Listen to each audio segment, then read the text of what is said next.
Kilala ang bansang Thailand sa masarap nitong pagkain. Dito kung saan saktong-sakto ang timpla ng alat, asim at anghang.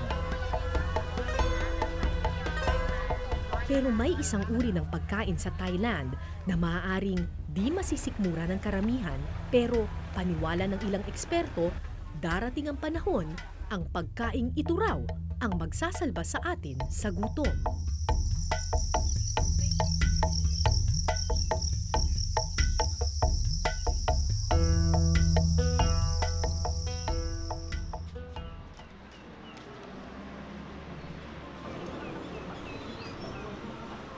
Kung nais mong matikman ang kultura ng isang bansa, sa palengke ka dapat magtungo. Chicken? Ha. Chicken ulit.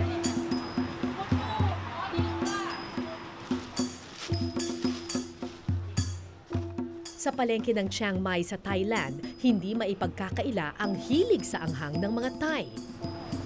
Wow! Sobrang spicy ng Thai food. Kaya meron silang iba't ibang klase ng sili. This is number 1 spicy. You eat it like that? No. แค่ถาม Karama. So meron silang iba-ibang klase ng shrimp. Dahil magkapareho tayo ng rehiyon, hindi masyadong nagkakalayo ang mga pagkain ng Thailand sa pagkaing Pinoy. Marahil nagkakaiba lang sa panlasa.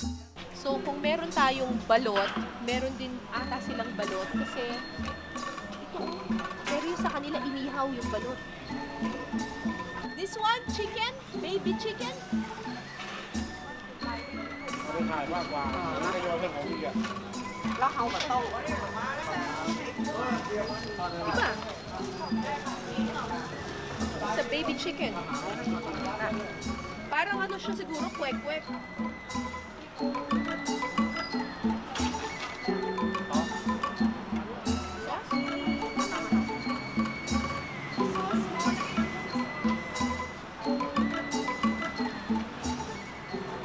I don't like it. Hindi masarap. Parang bulok. Okay.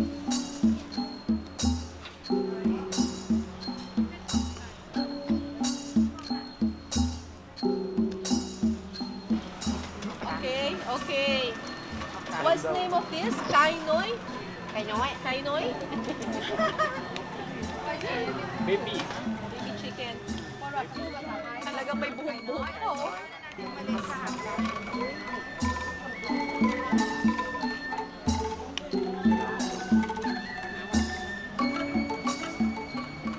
May buhok eh. Very spicy. Thank you. Kapun ka.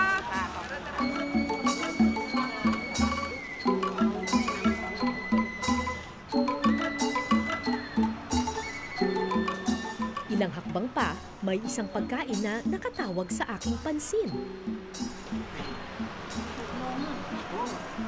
What's this? Thảm cây tụi tớ Mèn đá Mengda?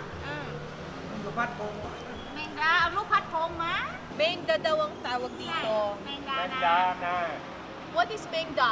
แมงดา Cockroach? Mà chè khá khốc nô Not cockroach. Ayon sa mga tindera, ang katas raw ng mengda ang ginagamit nila para maging mas masarap at mabango ang kanilang mga salad. Parang may smell like banana.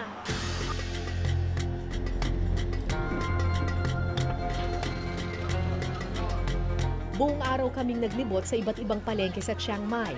Pagsapit ng dilim, mas marami pang palengke ang nagsulputan sa mga kalsada. Lahat, pagkain lang ang binibenta. Famous ang Chiang Mai para sa street food dito. Marami silang iba't ibang varieties. Tapos ang sabi nila, sikat daw dito ang chicharon at saka ang sausages.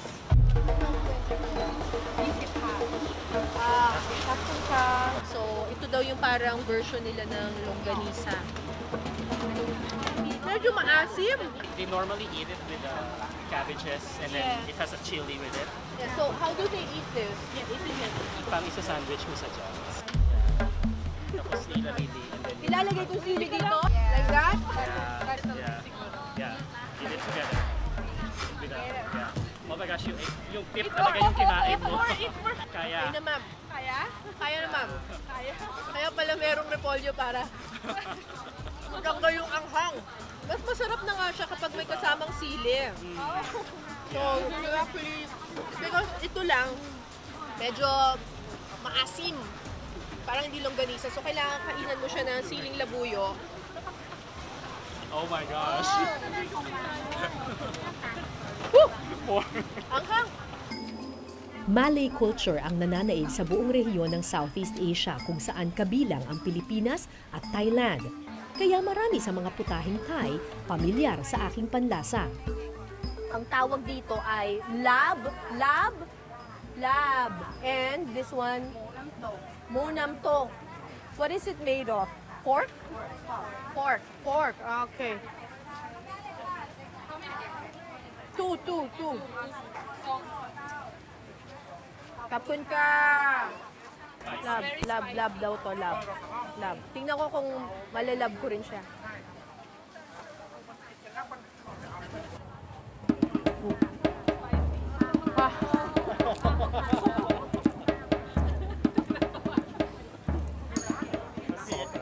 Sobrang anghang nito.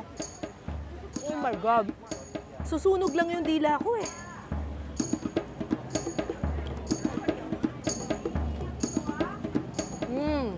Ito masarap. Parang kilawin. Pero sobrang anghang. Good. Pet. It's very pet. Pet malu. Yung Lodi. Pet is spicy. Very pet. Sunod naming tinikman ang sikat na papaya salad ng Thailand. Papaya pokpok kung tawagin nila ito dahil ginagawa ito sa pamamagitan ng paghahalo at pagdidikdik ng iba't ibang sangkap sa isang lalagyan.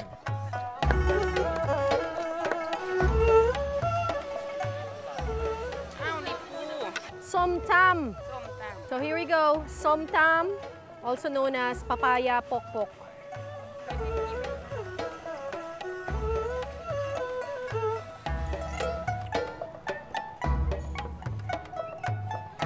Ang anghang.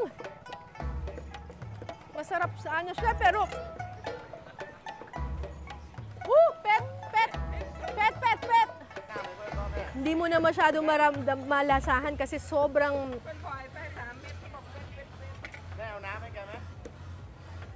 kinakain ba to? Tulad ng mga Pinoy, mahilig din sa gata at kakanin ang mga Thai. Haunok nga. Parang puto bongbong. Okay, try natin kung ano man to. Ay, ang sarap! Ano siya? Maruya. Saging eh. Saging na pinitpit tapos sinausaw sa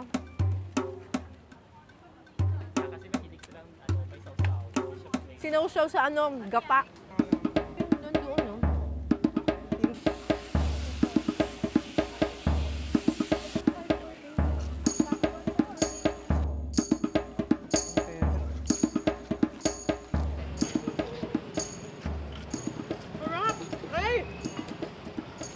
Maha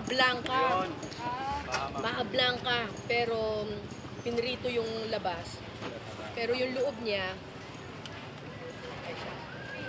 yung labas niya, tapos yung loob niya, creamy na maha blanca. Ang harap. Pero gaano man kasarap, hindi ito ang mga pagkaing pinagkakaguluhan ng mga tao doon. Sa isang sulok ng palengke, may isang tindahan na puno ng mga turista. Pero ang pagkaing binibenta rito, iba't ibang klase ng insekto.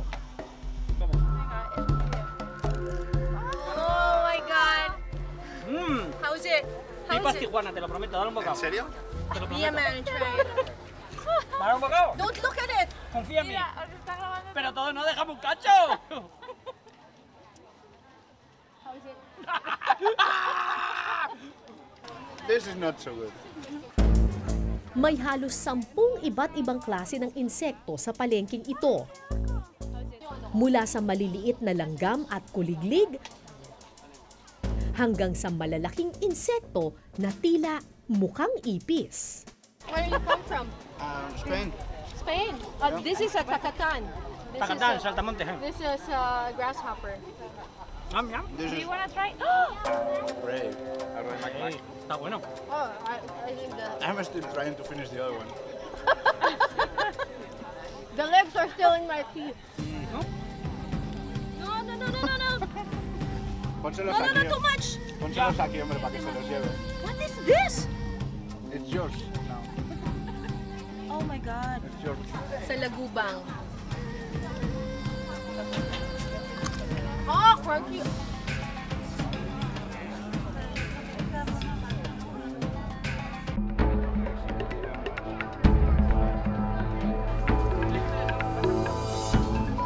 Sa lagubang. Oh, crunchy. Yes. It's hard to chew. ¿Qué es eso? Ang hirap nunukin eh. Sumasabit. Agua, water.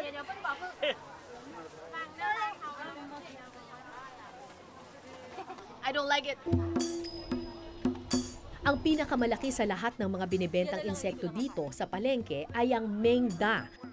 Ito rin ang insektong nakita ko noong umaga na hinahalo nila sa Thai salad. Wait lang, wait lang. Yung ulo ba or yung ano? 1, 2, 3. ประกาศเรามีส่งมาที่ศูนย์ประสานงานศูนย์ประสานงานถนนคนเดินเลยเจ้า ถ้าใครเป็นเจ้าของ Medyo meron lang บ siyang อกให้ขึ้นมาดู mahirap ได้ lang yung kem. ที่ศูนย์ประสานงานถนนคนเดินวาลายนะเจ้า ประกาศเจ้า Sumasabit lang yung mga paa, ได้ pero นำส่ง meron ศูน siyang ย์ประสาน parang งานถนนคนเดินวาลาย kakaibang amoy sa loob, parang may spice siya eh. Actually, sabi nga nila, ginagamit nila ito, dinudurog nila, tapos sinasama nila sa salad. ขึ้นมาดูได้ที่ศูนย์ Parang siyang may lasang ขอบคุณเจ้า essence of vanilla, parang gano'n. Pero okay na ako sa isa, ulo.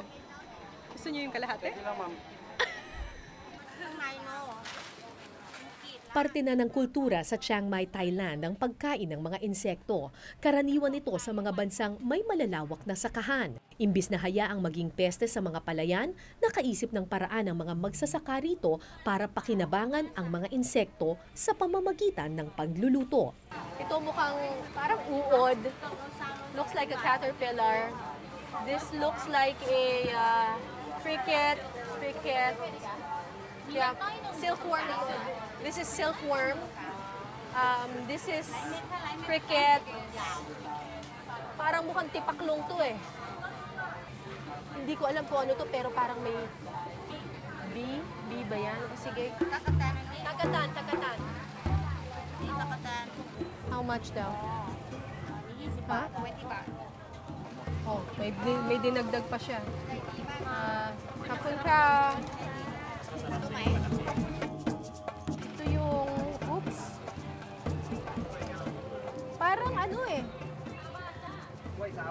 Ano ba to? Bubuyog? Parang yung lumilipad dun sa ilaw. What is this?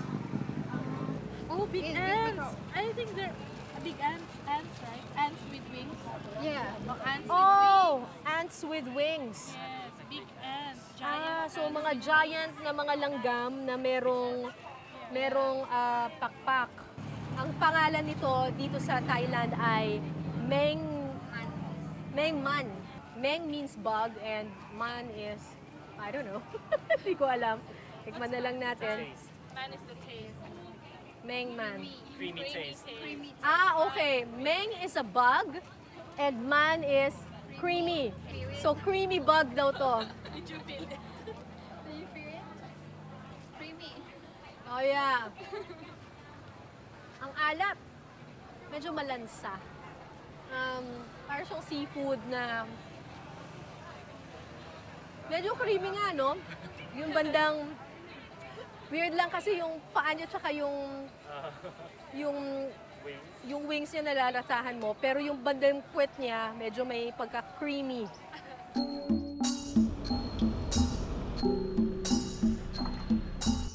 Pero sa pagdaan ng panahon, hindi na lang simpleng pulutan ang naging turing sa mga insekto. Sa maniwala kayo o hindi, ang pagpaparami ng insekto ay isa na ngayong lehitimong negosyo. Sa isang komunidad sa Sunside District sa Chiang Mai, may isang pamilya na kilala sa pagpaparami ng mga insekto. Ito ang cricket farm ng pamilya Jumkiao. So, ito yung parang cricket nursery nila. 10 days old pa lang yung mga crickets dito. Kumbaga bagong ano pa lang sila, bagong hatch. Kung nakikita nyo ito yung kanilang pagkain. Ano to, mga dinikdik na iba't ibang mga seeds, mga grass. Tapos ito yung parang nagsisilbing feeds ng mga baby crickets. Umaabot ng hanggang 50 days bago tuluyang lumaki ang mga cricket. Saka lang ito pwedeng iluto at ibenta. So, dito talagang fully grown na yung mga crickets. Pero bago nila gawing pagkain ng mga ito, kailangan mag-breed muna sila, paramihin muna nila. So, ito, dito nila yan sila pinaparami. Alright. So, dito sa bowl na ito, sa ilalim nito, meron siyang coconut husk at saka rice husk na nilagyan nila ng konting lupa at saka nilagyan nila ng tubig. So, very, very moist siya. Itong mga ito, puro mga mother crickets ito. Matagal nang kinakain ang mga insekto sa Thailand, pero lumaganap ang industriya ng cricket farming nang mangyari ang Asian Economic Crisis noong 1997. Sa panahon ng labis na kahirapan at kakulangan sa pagkain, nakita ng mga sayentipiko na posibleng maging solusyon sa gutom at kahirapan ang pagpaparami ng insekto. Mayaman daw kasi sa protina ang mga insektong ito, mababa ang fat content at mayaman pa sa bitamina. At dahil mabilis silang dumami, maraming pamilya sa Thailand ang naging negosyo na ang cricket farming. How much money do you earn from insect farming in one day? 6,000 ถึง 7,000 Where do you sell it? ตลาด market In the market. But do you think people should start eating insects and start insect farming? ก็มาได้มาดูงานมาถ้าเกิดว่าแบบชอบ แต่พูดถึงบ่อหนึ่งแต่จะเป็นบ่อกลมๆเนาะลงทุนประมาณ 2,000 บาทต่อหนึ่งบ่อพ่อกินพ่ออยู่แล้วก็นี่ก็เป็นเหมือนกับที่เหลือก็คือได้เก็บจากตรงนี้นะ Kada araw, nag-aani ng 20 kilo ng cricket ang farm na ito. Piniprito nila ito para gawing pulutan o ulam. Kada kilo ng cricket pumapatak ng 150 to 300 baht o 200 hanggang halos 500 piso kada kilo.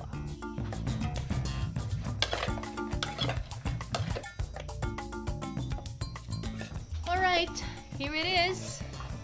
Fried crickets. Okay lang. Parang crunchy. Parang kumain ng yung hipon na maliliit, hibe, parang ganun. Para siyang hibe. Maaaring nakapandidiri sa ating paningin. Pero ayon sa mga sayentipiko, kung mapaparami sa tama at malinis na paraan, maraming sustansyang makukuha sa mga insektong ito. Katunayan, hindi na lang sa mga palengke ng Thailand ngayon nagsusupply ng insekto ang mga cricket farm ng Thailand. Ine-export na rin ito sa Amerika at sa Europa at ginagamit na sangkap para sa tinapay at mga energy bar.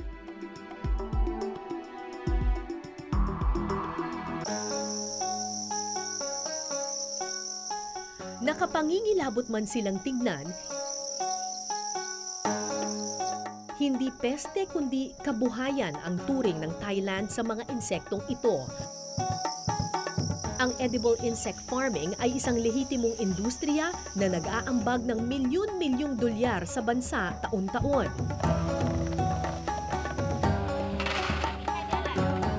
Hindi na lang kasi sa mga palengke binibenta ang mga insekto ngayon, ine-export na rin ito sa ibang bansa. Maniniwala ba kayo na ang mga cookies, crackers at harinang ito ay gawa sa insekto? Ilan lamang ito sa mga produkto ng Eco Insect Farming o EIF Thailand, isang factory na gumagawa ng harina mula sa insekto. Cricket powder contains around between 60 and 70% of protein, and also a lot of vitamin, omega, and iron, calcium. Iron. Yeah.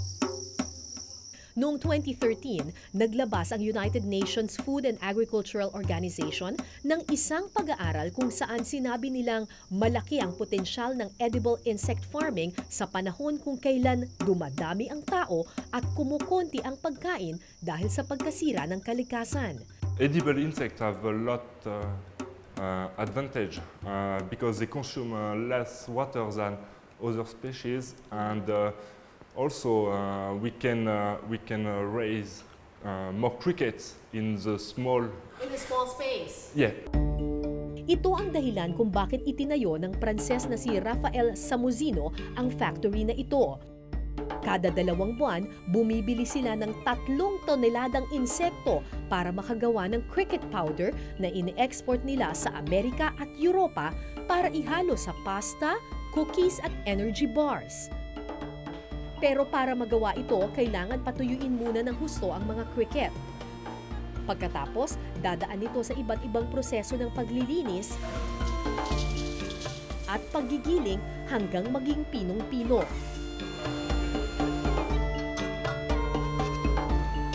We grind it on several steps and to obtain fine powder. You don't put anything like No. salt, pepper, No. nothing. No, Just it's pure cricket. Ayon kay Samuzino, mga insektong galing lamang sa farm ang kanilang ginagamit para matiyak na malinis ang insekto at hindi kinuha sa kung saan-saan lamang. Sa ngayon, Thailand ang #1 producer ng mga edible insects sa buong mundo. Taon-taon, 7,000 tonelada ng insekto ang ine-export nila sa iba't ibang bansa. Ang insektong dati binabaliwala, isa na ngayong $1 million industry sa bansa. Sa Lagubang. Madalas ituring na peste ang mga insekto. Oh, quirky.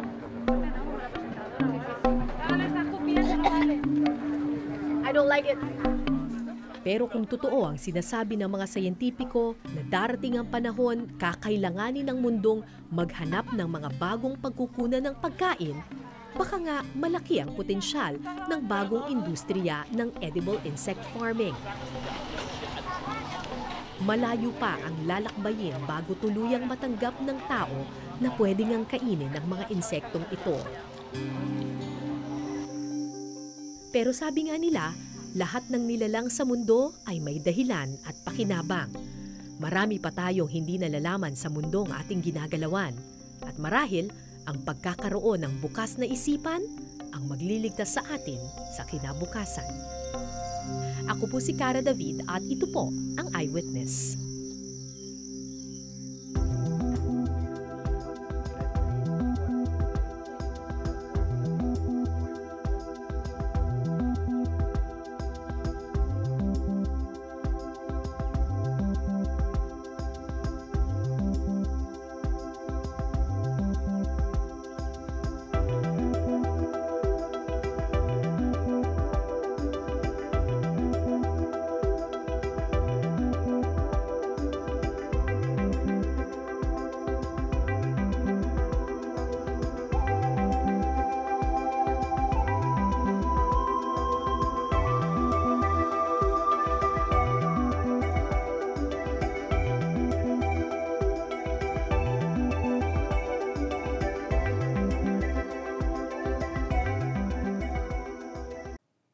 Maraming salamat sa pagtutok sa Eyewitness, mga kapuso.